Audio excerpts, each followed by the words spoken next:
Why does it surprise me that you won't get off your high horse long enough to help anyone? He has a job. For once in his life, he's not leeching off society. He's actually contributing to it.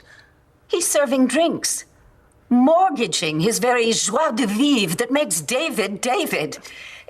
If he had that money that is rightfully his, then he could be of service to society. He could make meaningful contributions to worthwhile charities.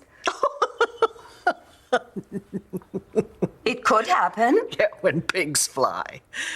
Dorian, David is growing from this experience. He seems perfectly fine just the way he is. Really? Have you forgotten about your aborted wedding? I'm sorry. I'm sorry. No, you're not sorry at all. But now I understand what you're really up to. Yes, by keeping David unhappy, well, you're managing to keep me unhappy as well. Now that is a totally convoluted piece of nonsense. Really? You tried to use David to break me and Clint up. That did not work, so you're trying another tactic. You're rubbing David's present miserable condition in my face, hoping that I will go running back to him. Well, it is not going to work, Viki. Clint and I are here to stay. Look, it's not like I'm asking for a blank check or anything. Just a little bit of cash until I get stuff sorted out with Cord and Tina. Well, that's easy. Get a job. My parents have been bitching and moaning to you, too. Well, I was been in touch with your dad because I had to let him know what's going on. So you're the reason I got cut off. God. And here I was like an idiot thinking we were cool. Sarah, I am not going to hide the fact from your father that you were back in Landview. Anyway, Cord called me back a little while later. He told me what he thought. No, let me guess. I wasn't acting in alignment with the spirit of the trust. Actually, yes. Now, I assume he was thinking that you'd stay put if you couldn't afford a bus ticket. I hate that. Don't. He's just being your dad. Well, it's a little late for that, wouldn't you say? Tell me something. If Cord hadn't given me a heads up, how much were you planning to take me for? You make it sound so underhanded. Well, how would you describe it? Broke and desperate? Did Cord tell you about all the crazy rules he made up for me? I don't think using the money wisely is crazy. Yeah, and checking in and settling down and only dating guys that he and Mom approve of if we could find her. And who said I was wasting the money anyway? You know, my boyfriend didn't even know that I had it. It's not like I was out buying cars or mansions or... Sarah, the point is, you were lying to your parents. What? And you never lied to yours? I sent a few misleading postcards telling them what they wanted to hear. Otherwise, they'd get an ulcer knowing the way that I was living. What's happened to you?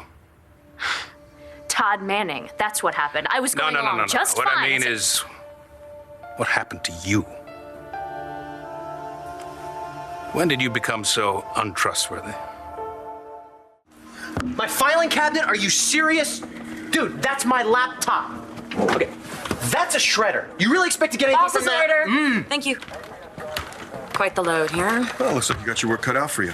It's not a problem. I could use the overtime. Oh, good. Get it back to the barn, start cataloging. Process the computer first, put it on my desk, and I want to take a crack at it when I get back. Got it.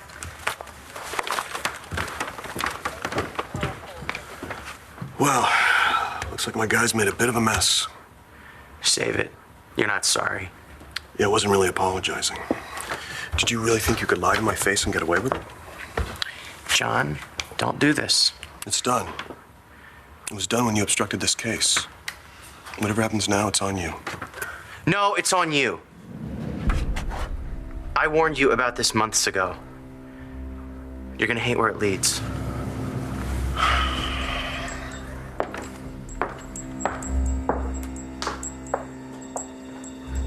How much trouble are we in?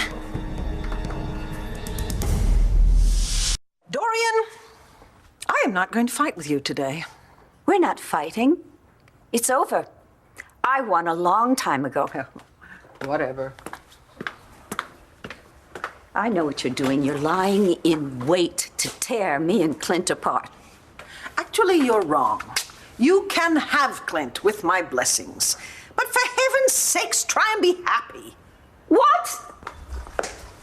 I am happy. Oh, great. Then go and share it with Clint. And let David live his life, and for heaven's sakes, stop wasting your time and mine with all this nonsense. I'm a very fortunate woman. I have two wonderful men in my life. Protecting David and loving Clint will never be a waste of time.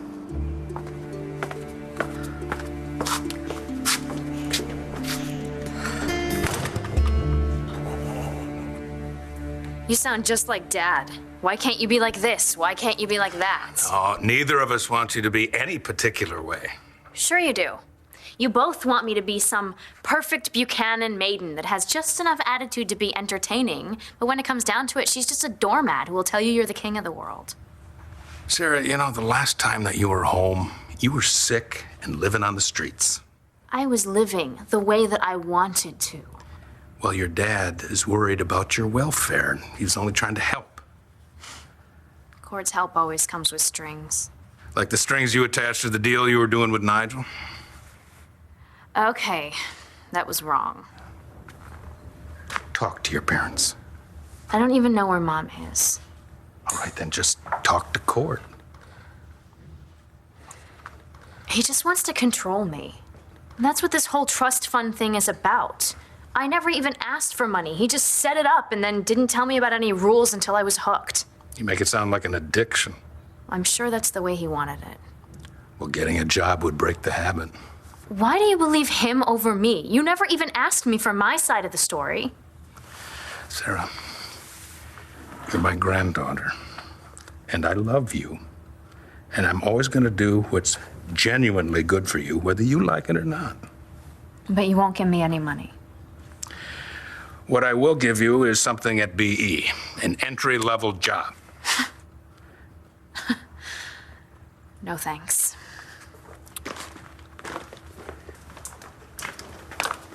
Well, how are you going to support yourself? It's not your business. Sarah, I'm not your enemy. I know.